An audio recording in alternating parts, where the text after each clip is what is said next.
Those of us of a certain age will remember the comic strip Calvin and Hobbes.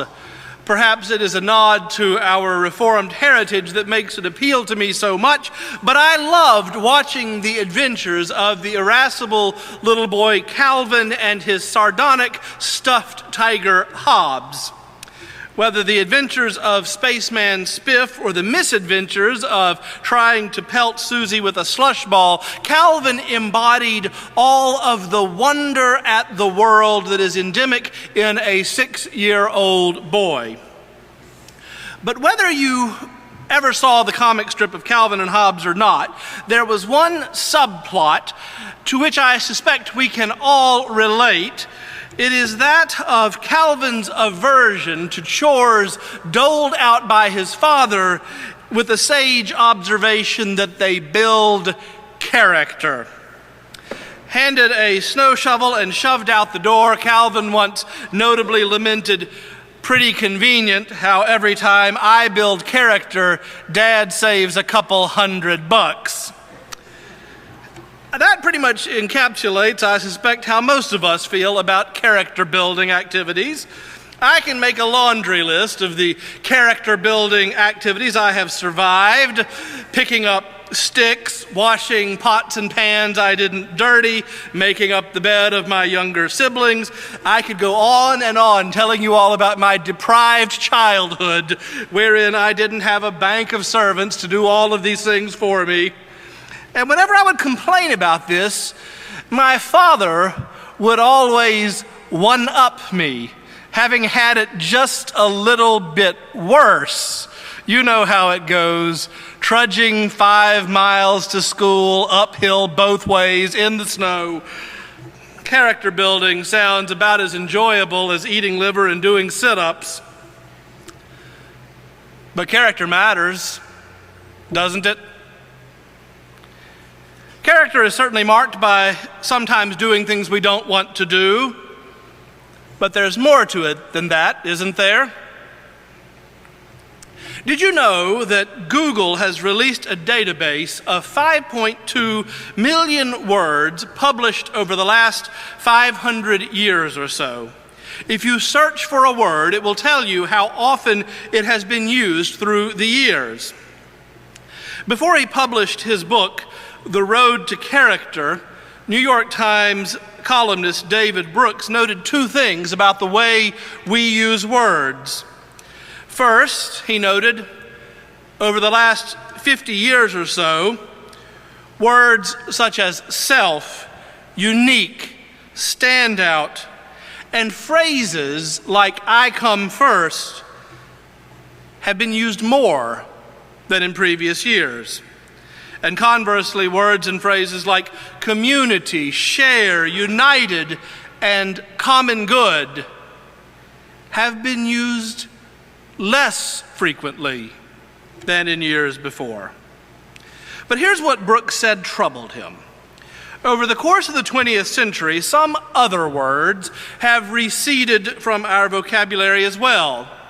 Morally important words such as virtue, decency, honesty, compassion. Likewise, bravery, humility, thankfulness, and helpfulness have all declined in usage. Isn't that interesting? Brooks surmises that as we have become increasingly individualistic, we have also become less morally aware. Now, I suppose it could simply be a shift in the way we use language. But what if the concept of character really is in danger? Now, mind you, it is not at all an uncommon screed to declare that the world is going to hell in a handbasket. It's not unique, and this is important, it's not particularly original either. If we actually do a little statistical research, it is no more likely to be true in one generation than another. The truth of the matter is the world has been going to hell in a handbasket ever since the first time somebody remembered the good old days. I thought about buying a classic car one time, and I got as far as driving it. Let's just say it was better in my memory. There are a great many things that are better in our memory than in present life. But I did find myself wondering this last week if we are talking enough about character these days. Now, you don't need to come to church to hear that character matters, but I would posit that the church needs to be talking about character, and Christians need to consider what character means in our lives. Years ago, Harvard College noted that a disproportionate number of its alumni were appearing in the newspapers for financial scandal. Now, on the one level, that's actually not that surprising. Harvard is a prestigious school. Its alumni tend to be very bright and consequently very successful and reach the top of their respective fields, including business. But the awareness that their alumni were being indicted at a faster clip than the alumni of other schools caused them to ask whether or not their undergraduate curriculum was teaching such things as ethics and character. Their answer, in part, was to throw Jesus at the problem. Professor Harvey Cox began teaching a moral reasoning course focusing on the person of Jesus Christ. To his utter astonishment, he writes, it became a runaway success, and the registrar had to move it to larger and larger venues to accommodate the students who kept signing up for the class. And he writes of the experience in his book, When Jesus Came to Harvard. These students, like increasing numbers of people in the modern world, sense, however vaguely, that there was something fundamentally inadequate about moral relativism. They were sickened by the devastation that some technologies have wreaked on nature. They winced at the posturing of politicians and the deception of the media. They recognized that advertising is saturated with calculated sham. But when it came to sorting through real ethical choices in conversation with other people, they seemed awkward and stifled. And Cox went on to say, but above almost everything else, they loathed the idea of being looked upon as judgmental or holier than thou. The virtue they admired most was tolerance. And tolerance can be a good thing. But as I have said before, it is a threshold, not a ceiling, for Christian behavior. Character matters, and the church needs to say so. Character matters, and the church needs to show that we understand this.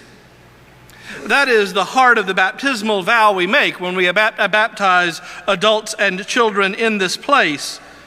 And the only way to keep that vow, to live the Christian life, is to have an internal moral compass that enables us to say, either this is okay, or this is not okay.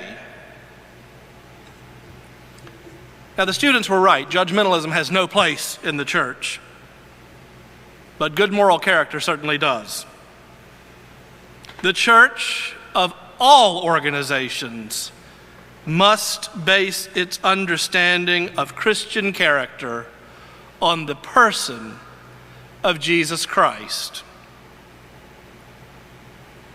The Apostle Paul had some very clear words to speak about character. You heard them this morning. He wrote to the Romans, suffering produces endurance, and endurance produces character, and character produces hope. And hope does not disappoint us because God's love has been poured into our hearts. Now let's stop just a second here on suffering, because I want to be very clear about this. God does not cause suffering. God does not stop suffering from happening at times, but neither does God cause it. We just celebrated the 75th anniversary of the D-Day landings, and appropriately we gave thanks for all of those people who gave their lives and their limbs in the pursuit of freedom and justice. And simultaneously, we remember that war visits terrible suffering. But God does not start wars. Natural disasters happen. God made the universe to work in a certain way. And when we, through the activities of trade, build cities in vulnerable places or contribute to climate change that yields bigger and fiercer storms, suffering follows. But God does not cause suffering. Tragedies happen, and rightly we lament them. But God didn't build the guns or stop the gun control. Yes, suffering follows, but God doesn't cause it. What God does do is give us the means by which we get through suffering. In life, whether we are suffering or filled with joy, or somewhere in between, we are accompanied by Jesus Christ. And in that always lies the hope of redemption. As we are accompanied by Christ, who himself knew suffering, in whom God experienced suffering, God's redemptive power allows suffering to be redeemed and subsequently to be transformed.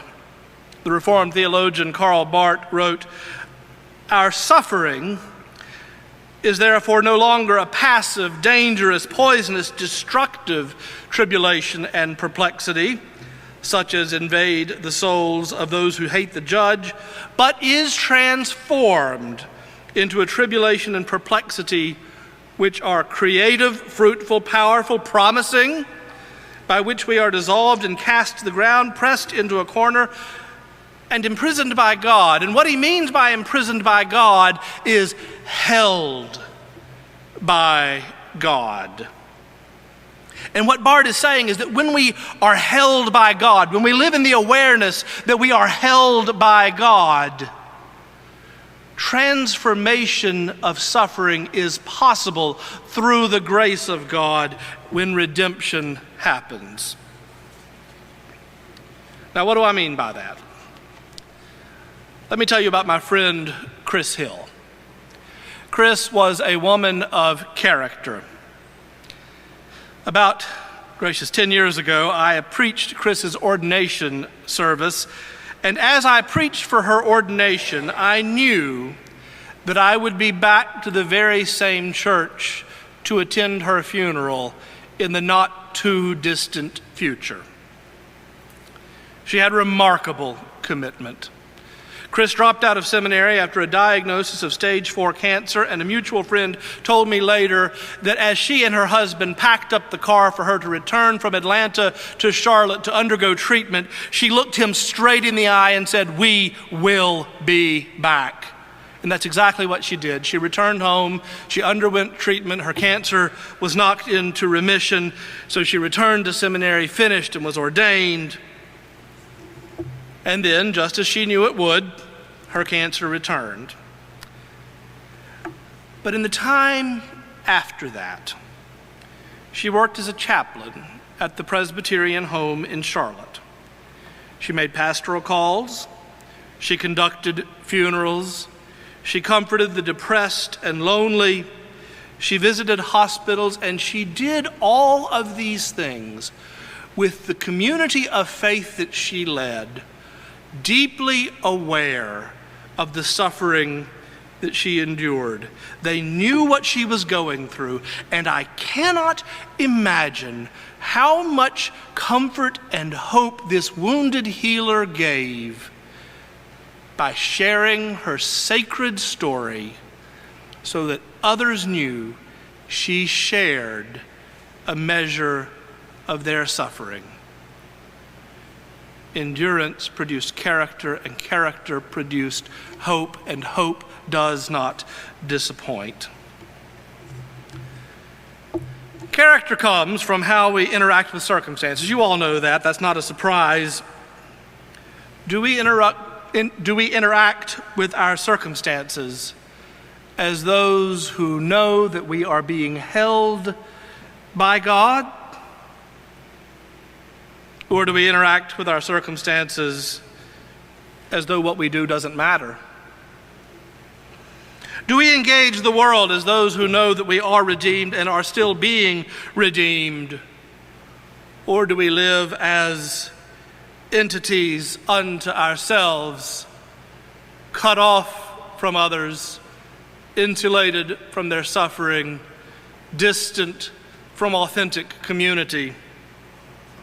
How we answer these questions is the basis of character. Those Harvard students were rightly concerned about appearing judgmental or holier than thou, and certainly the church must share their concern. But let me ask you, is there anything holier than thou about using good judgment to preserve a character that leads to hope for ourselves and for others? Is there anything holier than thou about declining to take advantage of someone else's body for pleasure to the detriment of their emotional well-being? Is there anything holier than thou about declining to conduct business dealings in such a way that perhaps maximizes profit but destroys community, where a slightly less profitable alternative would instead preserve or even create community? Is there anything at all virtuous about following the easier path if your character declines as a result of it? There is such a thing, even if the word has gone out of fashion, as the common good. And the common life of the church is to pursue it. Christian faith dictates that we have a moral responsibility to use our character to shape the common good. And friends, that means all the time. Not when it's convenient, not when it costs nothing to us, not when we feel like it. All the time. But if we are being held by God, think of the possibilities. Think of the hope. Just as I began with a little theology from Calvin and Hobbes, I'd like to end with a little theology from Calvin and Hobbes. Calvin said at the end of one comic strip, "Everybody seeks happiness. Not me, though. That's the difference between me and the rest of the world. I demand euphoria." Beloved church, family of God, let us dare to be different. Let us dare to be different for the hope of the world.